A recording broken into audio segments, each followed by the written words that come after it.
नसीर साहब को आज घर आते आते बहुत देर हो गई। उनकी बेगम मुस्कान दी उनके इंतज़ार में चौखट में ही बैठी हुई थी कि तभी नासिर साहब आ गए।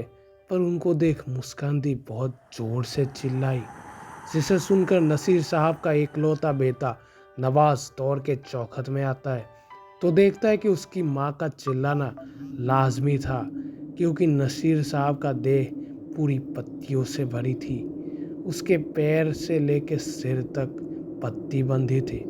मुस्कान दी और नवाज ने उनको अंदर ले गए और उन्होंने पूछा कि कैसे हुआ नसीर साहब की ये हालत। तो उन्होंने बताया कि वो जिस फैक्ट्री में काम करते थे, उनके मालिक अजय शर्मा सिर्फ अपने कुछ चंद प्रॉफिट के लिए फैक्ट्री के 10 वर्कर्स को बिना वजह नौकरी से निकाल देते हैं। कंपनसेशन के नाम पर उनको ऐसी रकम देते हैं जिससे उनके एक महीने का गुजारा भी नहीं हो सकता। इस अन्याय के खिलाफ मैं और मेरे कुछ साथी मोर्चा में बैठे, पर उस अजय शर्मा ने सबको डरा के और भड़का के अपनी तरफ कर लिया और मुझे अपने आदमियों से इतना पिटवाया कि मैं जैसे तैसे हॉस्पिटल से पट्टी करवा के घर पहुंचा हूँ। अपने पिताजी का ये हालत देख नवाज का खून ज्वालामुखी की तरह खौलता है, पर वो गुस्सा अपने शरीर पे नहीं, सिर्फ अपने दिमाग पे हावी होने देता है और अजय शर्मा के खिलाफ एक बहुत खतरनाक षड्यंत्र बनाता है।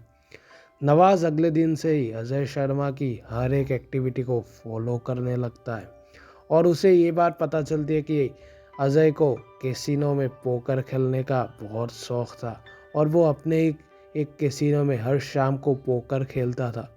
तो नवाज भी हर शाम भी बैठ गया पोकर खेलने के लिए। नवाज ने अपनी हर एक बचत जो उसने बचपन से बचा के रखी थी, सब पोकर में लगा दिया।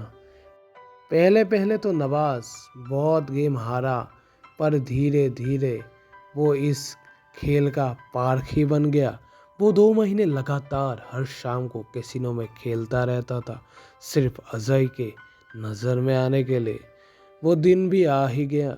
अजय नवाज से मिला और जब ही अजय ने नवाज को उसका नाम पूछा तो उसने बताया रॉबिन, क्योंकि वो कोई भी कतरा संदेह का अजय के लिए नहीं छोड़ना चाहता था। अजय को नवाज का खेल बहुत पसंद आया और उसने नवाज को एक खेल के लिए चैलेंज किया, जो होना था 1 हफ्ते बाद अजय के बर्थडे की शाम। और नवाज ने भी चैलेंज एक्सेप्ट कर लिया और अगले हफ्ते शाम को पोकर गेम शुरू हुआ और अजय ने नवाज को अपने सब दोस्तों के सामने खूब बढ़िया से इंट्रोड्यूस करवाया और अभी समय था दाव लगाने का। तो नवाज ने अपने कमाए हुए सब पैसे लगा दिए